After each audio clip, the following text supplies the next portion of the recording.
refletir sobre o preconceito não é só, é sim, é falar da vida do negro no Brasil, mas é falar sobre a sociedade brasileira. E é por isso que a gente está aqui. E é por isso que a gente quer esse público diverso para pensar junto com a gente e para ouvir questões e para fazer com que a mulher negra não seja invisibilizada e nem as suas reflexões. Então, é para isso que a gente está aqui hoje. Muito obrigada, estou vendo muita gente atenta.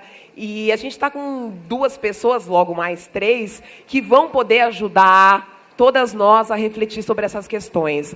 Eu vou começar com uns números meio duros, para a gente cair na real, né? Vamos cair na real? A Lei Maria da Penha, os últimos 10 anos, tem uma pesquisa. Qual é o resultado da Lei Maria da Penha? E aí, nos últimos 10 anos, a gente percebe que houve uma redução de quase 10% em relação à violência sofrida pela mulher branca, né? Teve uma redução. Só que na mulher negra, em relação à mulher negra, teve um aumento. E o aumento não é de 10%, não de 20%, quase de 60%. Sabiam o que é isso? Isso é uma discussão importante. Isso é uma discussão que diz respeito a todas nós. Como é que, 10 anos depois, a gente tem uma lei que criminaliza a violência contra a mulher negra sofre ainda mais violência? É claro que tem algumas questões que a mulher negra e as mulheres não iam até as delegacias, isso não era contabilizado, os dados eram escondidos. Ainda assim, é um tema muito, muito, muito, muito complexo e muito importante para a gente discutir. A gente pode dizer que é uma das considerações para a gente estar aqui hoje. E eu queria começar com você, Sueli Carneiro. Uma pessoa que eu sou fã, sou muito fã, porque eu sou uma mulher negra de 43 anos que não vi... Obrigada, eu falo isso sempre. Eu falei isso a semana passada, eu adoro. Adoro. Eu falo sempre, é bom, né? Primeiro porque tem uma coisa que mulher não pode falar a idade, né? A gente não fala, ai, mulher não fala a idade. Falo a idade e espero o uau. Obrigada. Mas eu sou uma mulher negra de 43 anos que teve poucas referências na televisão, na mídia, na minha escola. A minha ancestralidade não foi debatida. Eu não sabia na minha escola o quanto eu carregava, qual a importância da cultura que eu carregava. Não vi nos meios de comunicação, não vi na escola. A minha família era uma família que entendia que nós, mulheres, tenho 3 irmãs, teriam que estudar para conseguir um espaço maior. E é isso, né? A gente, na educação, você consegue um espaço maior, mas não existia essa discussão étnica, racial dentro da minha casa. Então, a minha construção parte muito de mulheres como a Sueli, que levaram discussões importantes, que produzem textos e colocaram a cara a tapa para que a gente pudesse estar aqui hoje discutindo essas questões.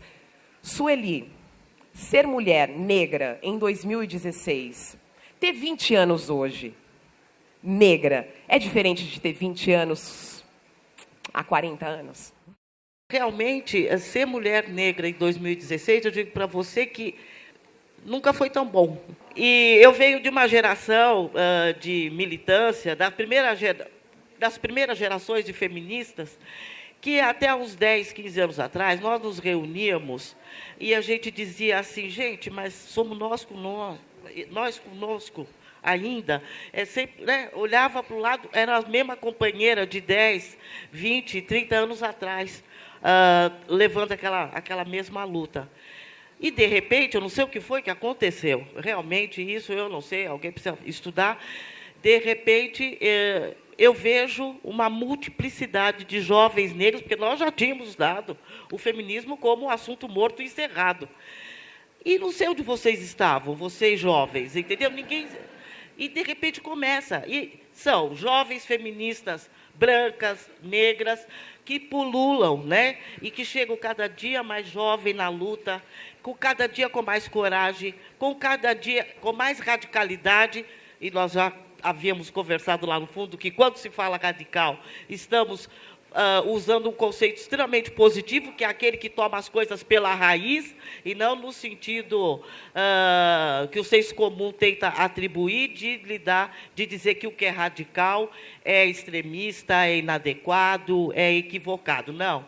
Então, as meninas que eu estou vendo hoje, blogueiras negras, blogueiras brancas, jovens mulheres que, cada dia mais cedo, chegam nessa luta com mais radicalidade, com mais exigência, aceitando o bastão que a minha geração está transferindo, com mais conhecimento, porque elas vêm todas muito preparadas, né? Elas estão chegando mais cedo nas universidades, fazendo a diferença nesse sentido. Então, é um momento, por um lado, extremamente animador, ter essa sororidade de jovens feministas acontecendo na sociedade brasileira. Alexandra, você acha que é necessário que a gente discuta o papel da mulher negra nessa sociedade e a discriminação que essa mulher negra sofre, e essa discriminação e esse papel é muito diferente da mulher branca?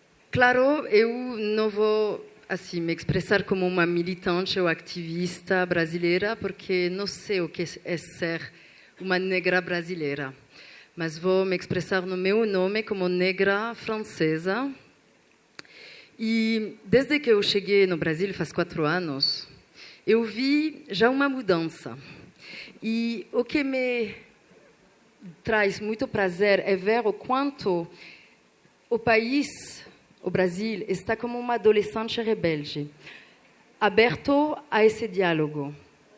Nossa geração, vamos reconstruir, sair desse antigo paradigma para reconstruir outro esquema que pode nos empoderar a todos. De geração em geração, fomos condicionados a pensar que o homem era superior à mulher. E de uma certa forma mais velada, que o homem branco e a mulher branca eram superior ao homem negro e à mulher negra. E claro, não estamos mais, as mulheres negras, onde estivemos. Mas ainda não estamos onde deveríamos estar e ainda não estamos aonde merecemos estar.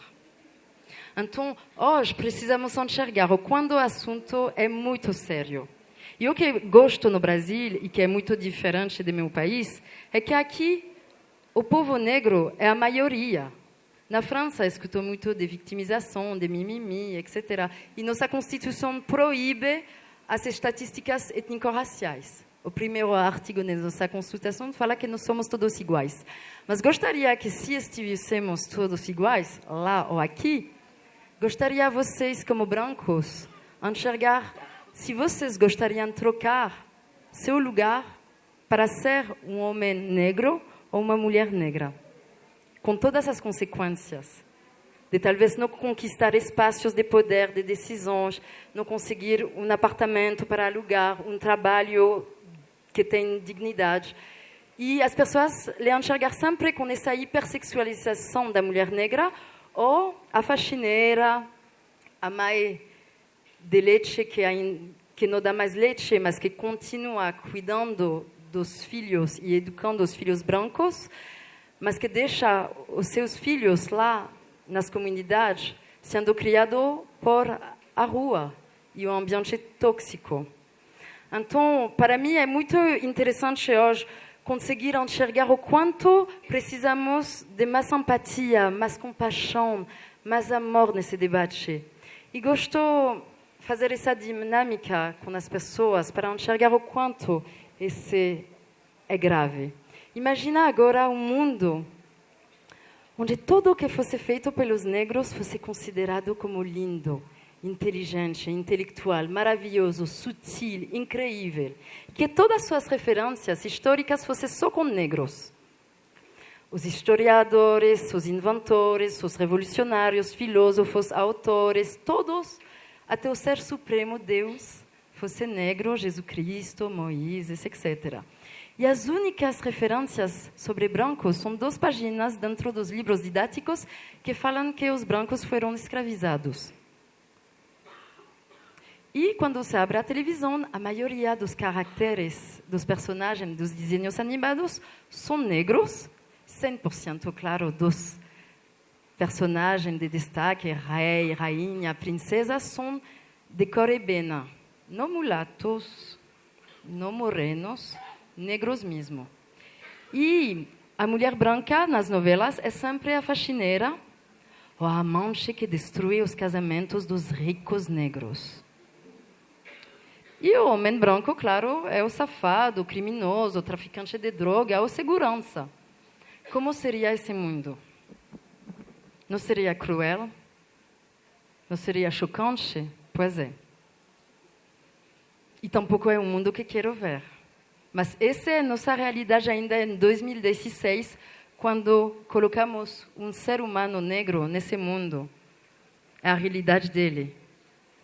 De ser inferiorizado de uma maneira muito sutil, muito subliminal.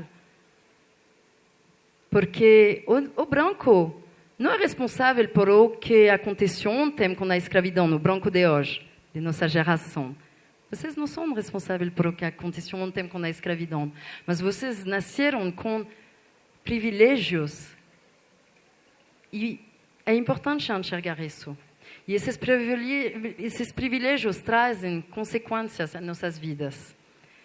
Um sutiã nude não tem muito a ver com minha cor. Um batom nude da Natura, tampouco. Mas, se olhamos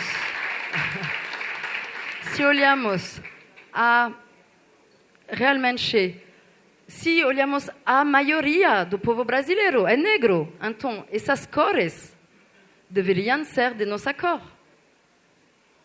Por que nunca se vê uma família feliz, negra, consumindo margarina num comercial, assim? Quem são os que consomem margarina? E as mulheres negras, não menstruamos? Nunca se vê assim, anúncios disso. Não escovamos dentes, não temos filhos que usam fraldas. Eu já pesquisei.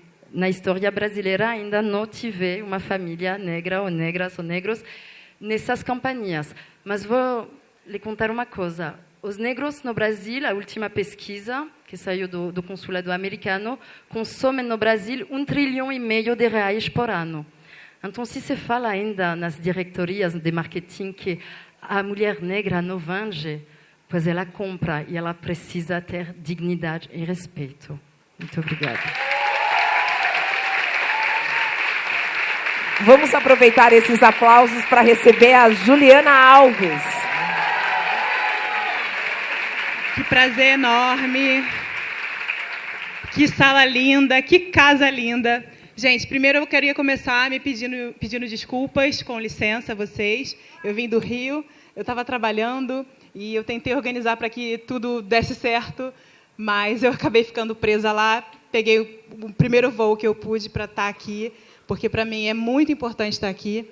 Esse evento, ele é muito significativo, ele é muito importante para esse momento que a gente está vivendo, esse momento que a palavra empoderamento está na moda. Vamos entender o que é exatamente essa palavra empoderamento, né? E dizer que é um prazer estar aqui com você, Sueli, com você, Adriana, com você, Alessandra, porque realmente são mulheres que eu admiro muito, então peço licença para me sentar aqui junto com vocês. Muito obrigada, Juliana. Já que você chegou, vamos começar a conversar? Vamos começar a conversar, e a gente estava dizendo o que é ser mulher negra em 2016. Você é uma atriz, e muitas meninas negras olham para você hoje com a possibilidade, olhando você e pensando no futuro delas próprias.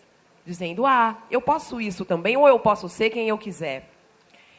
E aí o que eu queria saber de você é o seguinte, para a juventude negra e para a mulher negra, a questão da autoestima e dessa representatividade pode fazer diferença para alguma transformação? Faz toda a diferença. Faz toda a diferença e faz parte da nossa construção como indivíduo, né? A autoestima, ela transforma o nosso olhar para o futuro, nosso olhar para nós mesmos, né? Se fala a nossa autoestima, ela é a nossa medida do nosso potencial. Eu meço o meu potencial pela minha autoestima. E eu gostaria que, há alguns anos atrás, eu tivesse mais referências. Eu tive algumas porque eu costumo dizer que eu tive um olhar bem privilegiado, porque meus pais eram militantes do movimento negro. Meus pais sempre me educaram para enxergar o racismo de frente, não fingir que não estava vendo, e encarar isso com atitude, mas encarar isso como uma agente transformadora. Então, se eu percebo, eu sou capaz de modificar. Se eu nego, nada muda, né? Então, dizer, eu não ligo para o racismo, isso não me incomoda porque minha autoestima é legal, também é um outro extremo que não é saudável. Porque, assim, que autoestima é essa maravilhosa que você tem, que você se nega a enxergar o que, de fato, está aí, transformando a vida de milhares de pessoas, né? E impedindo essas pessoas de terem os mesmos direitos. Eu gostaria de ter visto tantas mulheres maravilhosas assumindo seus cabelos crespos, como eu estou vendo aqui e como eu vejo nas ruas hoje. Sabe? Eu não via, eu vivia com o meu cabelo preso. E olha que meu pai era do MNU, hein? Eu vivia com o meu cabelo preso. O dia que eu entrei no colégio com o cabelo solto, porque meu pai soltou, que a gente foi para... Minha mãe penteava, porque eu fazia balé, e aí meu pai um dia falou assim, vamos soltar esse cabelo. Lógico, porque ele estava pensando para o meu bem também. Só que ele não me preparou para isso, porque ele também não soube como fazer, né? Como preparar a pessoa para soltar o seu próprio cabelo. Que história é essa? E aí eu cheguei no colégio com o cabelo solto, eu tive que voltar para casa. Porque as crianças não conseguiram lidar com essa situação. E nem eu. E a coordenadora pediu para voltar. Eu realmente não lembro muito bem. Eu acho que tudo que marca muito a gente tem algum dispositivo de segurança aí que a gente não lembra muito bem como aconteceu, né?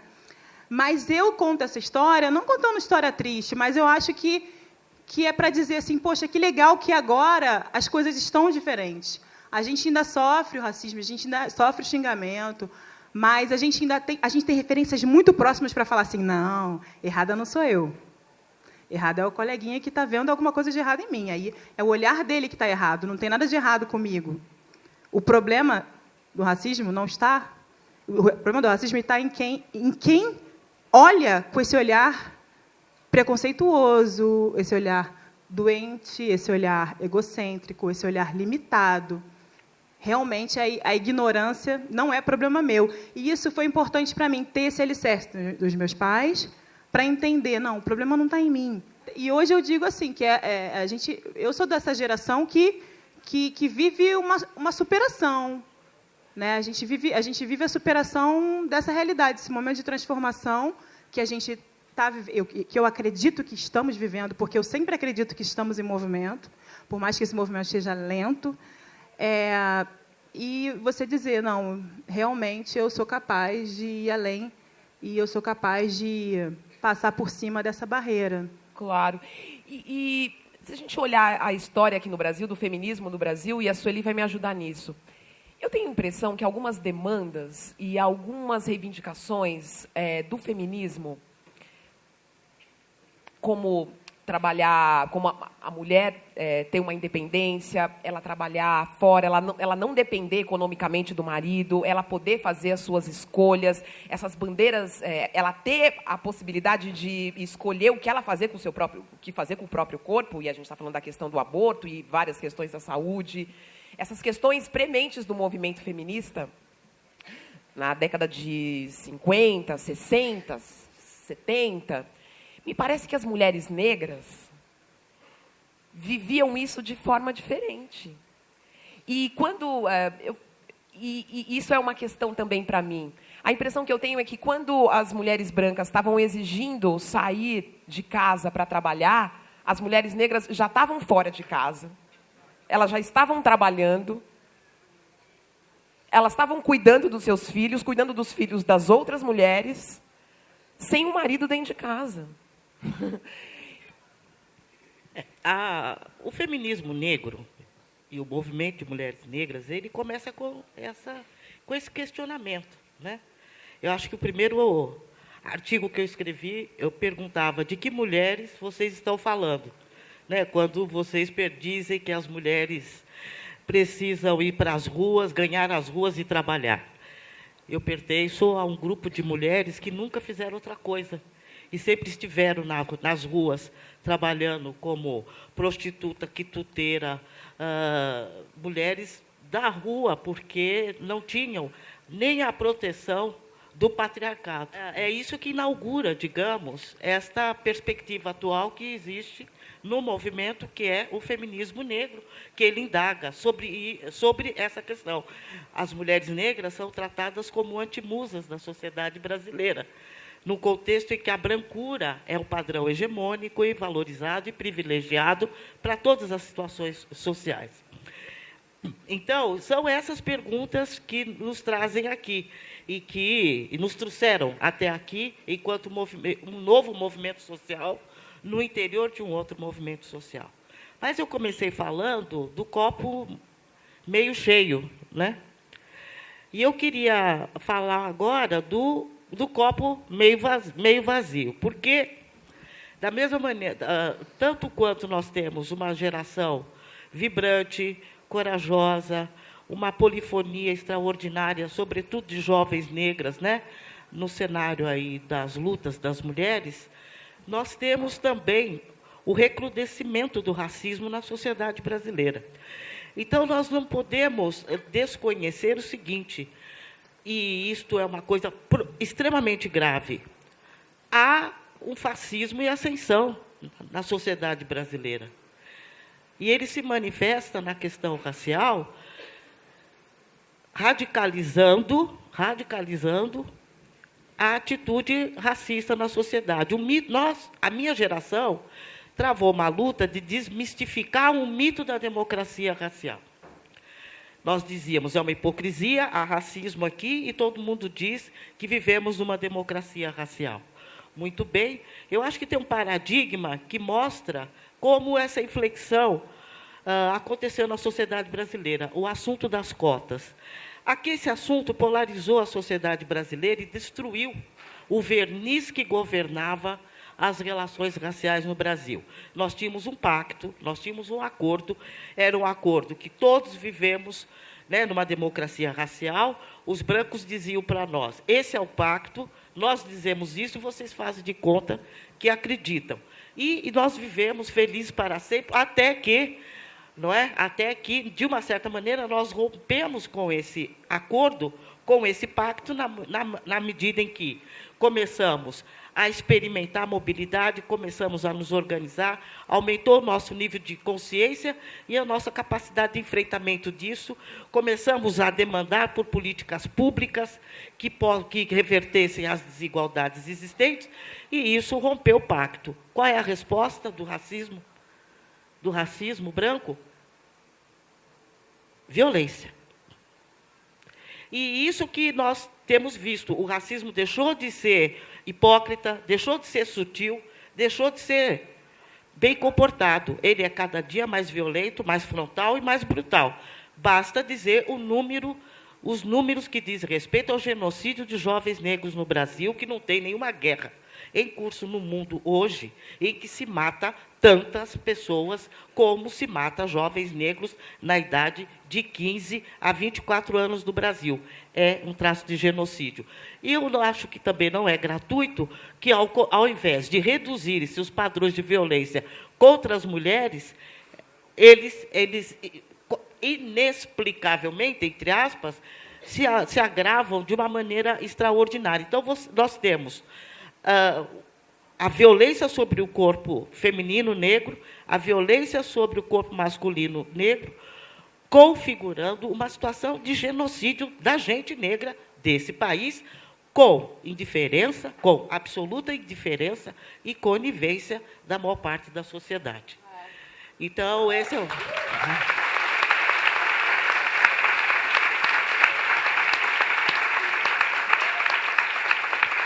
E esse é um cenário que bota uma luz muito vermelha, uma atenção muito grande no que está por vir. Eu acho que nós estamos vivendo uma sociedade que está pronta para múltiplos holocaustos, porque ideologias reacionárias, conservadoras e fascistas estão proliferando e atingindo mulheres, negros, homossexuais, lésbicas, ou seja, nós estamos diante de um caldo de cultura extremamente perigoso. Na sua fala, me veio a pergunta: por que será que a violência contra os negros está aumentando? Por quê? Contra a mulher negra, por que será que principalmente? esse ódio contra a mulher negra, principalmente a mulher, porque tem esse aspecto curioso, que é a coisa do cabelo. O cabelo é uma forma de comunicação também. E interessante porque na internet os ataques, porque a pessoa não precisa se identificar, ela fala diretamente e ela ataca. Esses ataques apareceram, a gente sempre viveu isso na nossa vida, isso não é novidade para nós. Não, né? não é. Mas na internet, né, os ataques estão surgindo, não é? E existe hoje uma consciência maior pela população negra de si. Eu vejo isso é nítido, né? Assim, isso é muito palpável. E a violência contra essas pessoas está aumentando. Justamente, talvez, por isso? É isso que você ia falar? Porque está havendo um deslocamento do lugar. Está havendo um deslocamento do lugar que nos foi destinado nessa sociedade. A abolição significou para nós o quê? Que nós estávamos livres para morrer nas sarjetas desse país. E havia uma expectativa dos grandes pensadores do começo do século XX e no final do século XIX, que nós iríamos ser eliminados. Eles não tinham dúvida. Eles tinham dúvida quando? Havia uma... Não, até 2015, essa mancha negra está extirpada. Mas nós somos duros de matar também. Então a nossa resistência... A nossa resistência é heróica. E não só nós estamos aqui, Monteiro Lobato nos chamavam de esta pretalhada inextinguível. Ele tinha essa frase. Mas nós não apenas estamos aqui, como somos maioria hoje. Com todo esse processo sistemático de genocídio, de embranquecimento que nós fomos submetidos. Mas agora também nós estamos adquirindo ferramentas para disputar. Nós queremos o nosso pedaço deste bolo dessa sociedade. Nós queremos um lugar ao sol nessa sociedade. Nós queremos igualdade de direitos e oportunidades. Porque enquanto nós estávamos confinados na senzala, nós não estávamos disputando. Hoje não. Hoje, a cada ano, nós temos mais pessoas negras nas universidades, mais pessoas negras pós-graduadas, mais pessoas negras qualificadas e que vão para o mercado de trabalho, pressionar o mercado de trabalho e contra uma parede ali. Por quê? Como é que a branquitude garante o seu privilégio? Monopolizando as melhores oportunidades para si. Então, é essa tensão que faz a violência crescer. Claro. Ô, Alexandra, eu queria...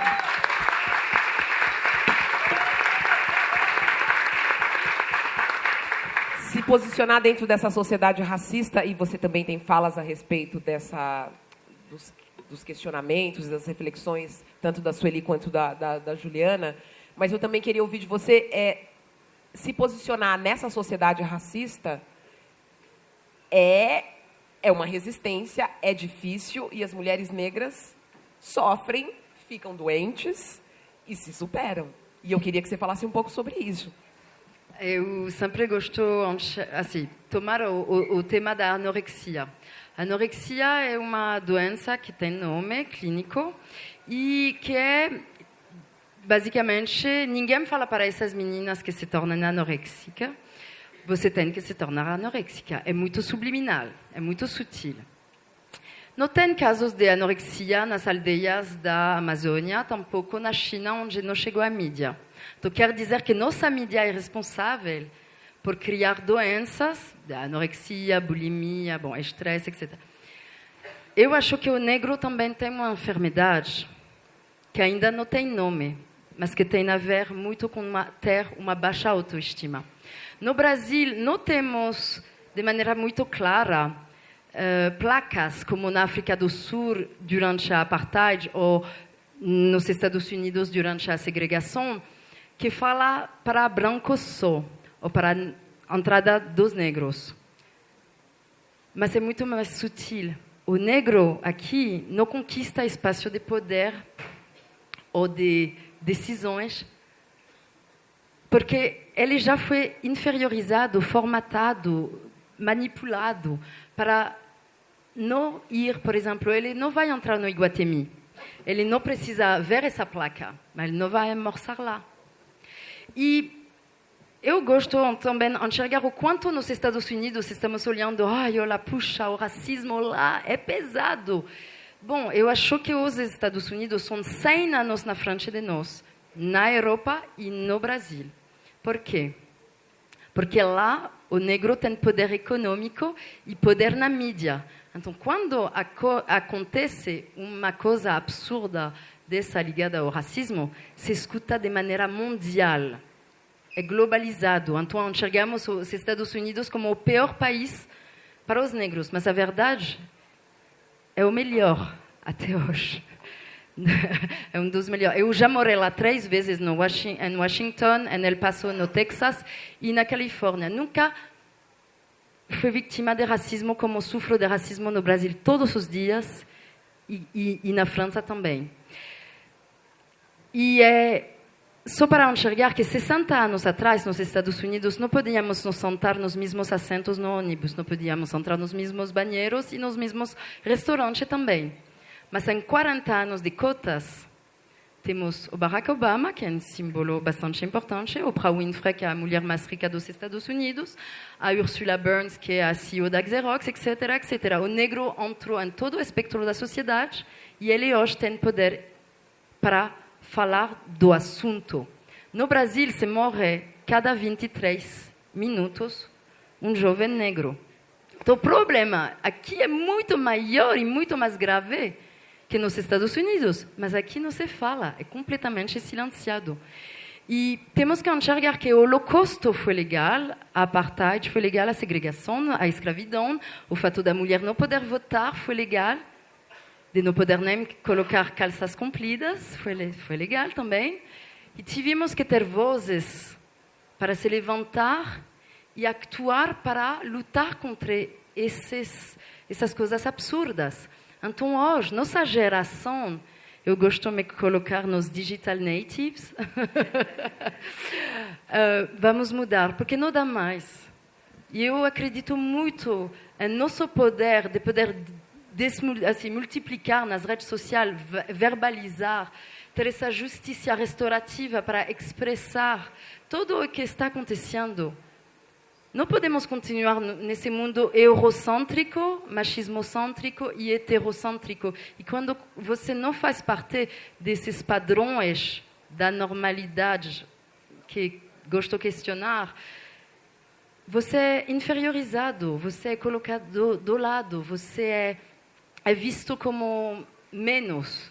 E isso não dá se estamos falando de democracia e de igualdade e de meritocracia. Então, eu enxergo que as negras no Brasil estamos muito desunidas, muito competitivas. O sistema nos ensinou a competir e a estar muito desunidas. Hoje precisamos ter mais empatia, compaixão e nos unir. E enxergar também os brancos que estão ao nosso lado.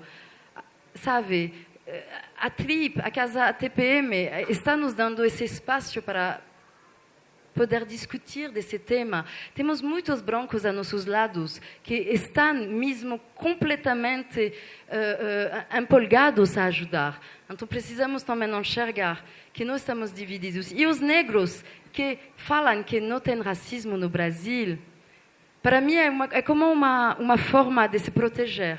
Porque para mim entrar no Riapi e ver só 2 bonecas negras num país que tem 57% de negros, é racismo. E não é tão velado. É um racismo brutal, frontal e muito violento. Então, é muito importante enxergar o quanto ainda precisamos mudar isso. E E as pessoas me falam, mas você, Alexandra, que faz parte da elite consulesa da França, de que você está falando?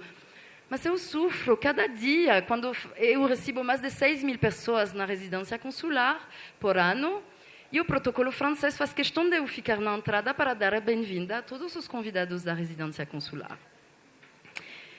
E muitas vezes, muitos brasileiros passam na frente de mim achando que sou a funcionária da casa.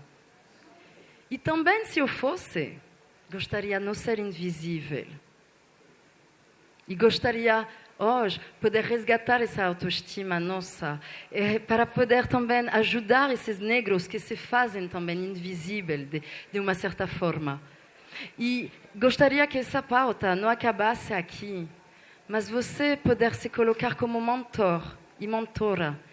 Escolhem 2 crianças negras no seu redor e fala para ela, você é linda, você é inteligente, você merece, você é tão, assim, tão linda, tão... Ai, você vai conseguir fazer tantas coisas. Porque eu tive muitas pessoas no meu caminho que me falaram, que me chamaram de macaquinha, de bambula, que não sei como traduzir esse nome em português e muitas outras palavras em francês. Mas também tive uns pilares na minha vida que me falaram, você pode, você merece, você é inteligente. E acho que cada um de nós podemos escolher a filha da vizinha, o filho da empregada, podemos ajudar, nos tornar mentores e ajudar mesmo a resgatar essa autoestima das crianças negras. Porque 85% das crianças negras de menos de 5 anos ainda escolhem a boneca branca como a linda e a boazinha e a negra como a feia e a má. Então, quer dizer que nossa sociedade tem uma doença grave, que não é tão velada. E precisamos mudar isso. E claro, vai demorar, porque os desenhos animados são pesados, já educam. Se você olha, no Brasil não tem protagonistas negros nos desenhos animados. E já formata, meu filho que tem 4 anos já tem preconceito. Então, claro que ele não nasceu racista, mas ele já tem preconceito. E ele vai ter que lidar com uma mãe negra. Ele nasceu branco e loiro.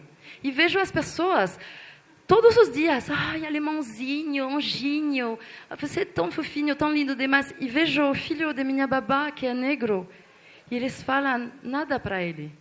Então começo a cantar canções para Pedro Henrique é o mais inteligente. E vejo assim uma coisa que emanece dele, que é tão lindo. E precisamos mesmo ajudar essas crianças a se sentir capazes, a se sentir honradas, a se sentir com dignidade, respeito, amor e trazer o melhor que eles têm. Eu sempre gosto de me perguntar quantos Beethoven nunca foram apresentados na frente de um piano. Somos todos cheios de talentos, de um potencial enorme. E esse precisamos ter o espaço para poder mexer e descobrir o melhor, a melhor versão de nós mesmos.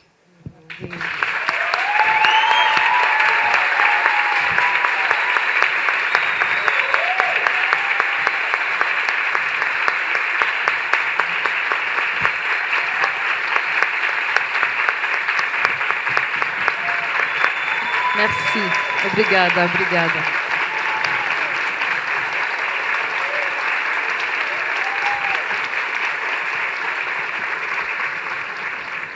Tem uma questão em relação à mulher negra que é de você ter o seu corpo tratado como um objeto, né, Juliana? E eu estou falando isso para todas nós que estamos aqui. Para a mulher, né? Para a mulher.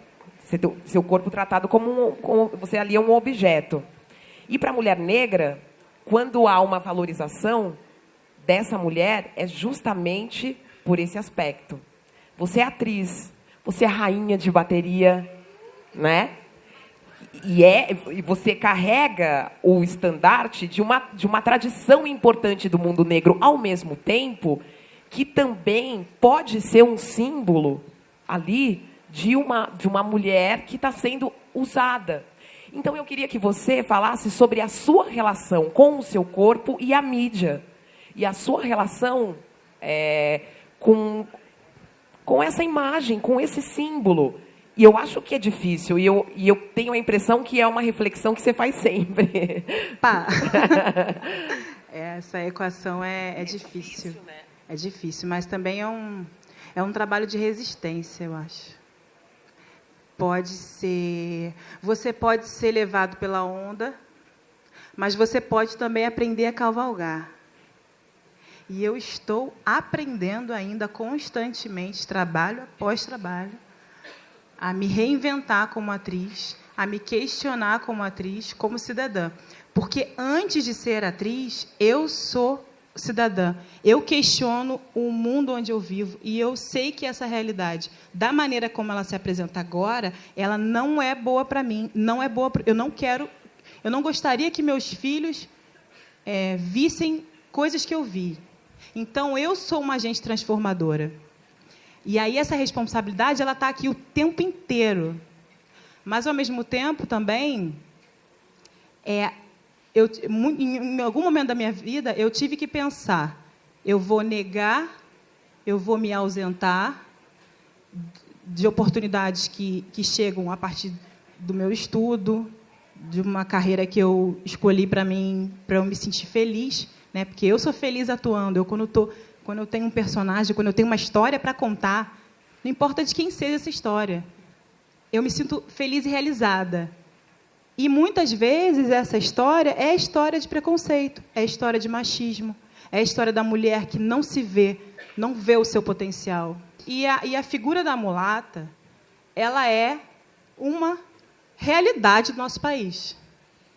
Ela é real. E, assim, eu, convivendo na escola de samba, não adianta tentar falar para algumas pessoas, gente, não fala mulato. Não adianta. Eles vão falar mulata. Entendeu? Mas eu tenho que saber me relacionar e me posicionar para que as pessoas vejam que, além daquilo que foi estigmatizado, ali existe algo a mais. E, quando a mulata aparece nos personagens, eu briguei muito com isso comigo, assim, mas eu não vou fazer assim, porque... Não, peraí. Como que eu posso fazer para essa personagem, além desse estereótipo que está escrito ali, que tá orientado, eu trazer mais coisas, mais elementos? Então, o meu trabalho é sempre de enriquecimento desses personagens, além da visão muitas vezes do autor, da visão do diretor. E quando tiver que mostrar essa realidade, humanizar. E quando tiver que mostrar essa realidade, o que está por trás dessa marra? O que está por trás desse comportamento? Ela é uma mulher, né? É uma mulher. Uma mulher com sentimento, com tudo. E em relação ao carnaval, eu hoje tenho clareza de que eu me afastei durante um tempo, que foi em 2010, por conta dessas questões. Era uma coisa que te afligia. Eu não vou ser massa de manobra disso. Eu não vou ser mais uma mulata. Não vou ser. E foi uma atitude que foi difícil para mim, porque, assim, essa cultura, o samba, é nosso. É a nossa cultura. Eu cresci ouvindo samba, eu cresci sambando nas rodas de samba, construindo e cultivando essa cultura, essa tradição. Eu sou do bairro da Tijuca, e a minha escola é a Universidade da Tijuca. E eu via a minha escola ensaiando nas ruas, e eu via a escola passando, eu queria ir junto, porque eu queria ir junto da escola, eu queria estar junto com aquela comunidade. Então, assim, essa paixão, esse amor, eu me privei em 2010 exatamente por isso, por essa observação de que é um meio que... Aí eu falo isso sem medo nenhum, porque as pessoas sabem que eu penso isso. É um meio machista, é um meio sexista, onde as pessoas, às vezes, têm uma visão muito coronelista da relação e tem um medo do presidente. Gente, presidente é um administrador disso tudo aqui, que tem que ter alguém para administrar. Então, assim, ali nós emprestamos a nossa arte, o nosso amor, é isso que nós temos para dar. Se não tiver a gente com amor e com arte para realizar aquilo ali, a escola de samba não existe. Mas existe uma relação de poder e hierárquica, assim, de fato, porque assim sabe que o dinheiro move essas organizações, e essa relação com o dinheiro, com o poder, ela muitas vezes cria esse tipo de relação. E em 2010, eu me afastei e falei, não vou bater palma para isso, não. E aí fiquei em casa, chorando, assistindo. Ia para as rodas de samba, aproveitei para curtir as festas de rua, os carnavais de rua.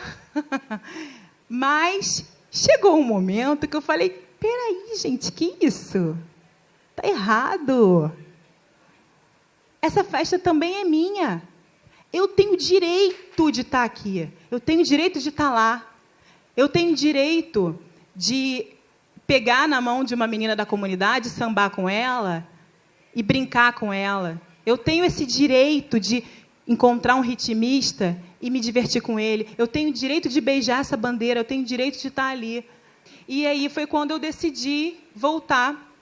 Foi uma decisão, eu lembro muito bem, assim, eu vou voltar. E eu falei, eu vou voltar e eu não vou ficar aqui assistindo transformarem essa festa em qualquer coisa, não. Da mesma forma que eu sou cidadã e eu vou lá e luto pelos nossos direitos e eu, quando eu posso, participo das campanhas e tal, no carnaval, eu vou fazer isso através da minha arte, meu posicionamento. E não adianta querer ser hipócrita de achar que eu estou fazendo uma grande transformação no carnaval. Não é isso que eu acho. Eu só acho que ali, com o meu coração, com a minha arte, com o meu posicionamento, com a minha relação com as pessoas, ali no micro, no pequenininho, eu estou fazendo a minha parte. Toda vez que eu vejo falarem sobre a ala de passistas, toda vez que eu vejo falarem sobre a apresentação da escola, que eu vejo falar sobre as mulatas, eu tenho meu posicionamento, eu tenho meu direcionamento e um olhar artístico para isso. Quando eu me apresento na frente da bateria, eu tenho o meu jeito de me apresentar. Quando eu tiro uma foto representando a minha comunidade, eu tenho um jeito de fazer. E, acima de tudo, o que eu empresto para a minha escola de samba é o samba no pé à frente da bateria, que é algo que eu reivindico e eu milito para que não é possível com um barulho daquele, com aquele barulho, aquela batucada toda, você não... o seu pé não acompanhe aquilo. Então, é isso. Assim, eu consegui achar uma equação onde eu me sinta feliz, que eu realizo o meu grande amor, eu vivencio o meu amor pelo carnaval. E aí, eu tenho que ponderar e equilibrar isso com a minha carreira de atriz, para que essa tendência que a gente tem no Brasil de rotular de que uma pessoa é só aquilo, eu não aceito isso como rótulo para mim. Então, assim, eu estou rainha de bateria, eu sou atriz, eu sou mulher, mas eu posso ser muito mais outras coisas, né? Então, é isso que é uma busca constante que eu vivo na minha vida. Maravilhoso isso. Ela é dona da história dela, não, Sueli? Isso, né? É dona da história dela. Mas eu queria que você soubesse de uma coisa, que hoje é muito importante para nós que você esteja ali, naquele lugar. Porque vocês sabem muito bem o que significa apropriação cultural, né? E o carnaval, nós sofremos um processo de destituição das mulheres negras e da mulata, não é? Do lugar legítimo que é dela como rainha de bateria. E você é um ponto de resistência nisso. Então, continua. Então, você não tem nem o direito de deixar de fazer isso agora. Ok? Nem ter mais essa escolha. Okay. Obrigada, Sueli. Nós temos aqui 3 mulheres, 3 convidadas que são donas das próprias histórias, que construíram as suas narrativas, que foram contra todos os preconceitos, que conseguiram vencer muitos preconceitos e que hoje são inspiração para a gente. Por isso, nesse final, eu queria uma salva de palmas para elas.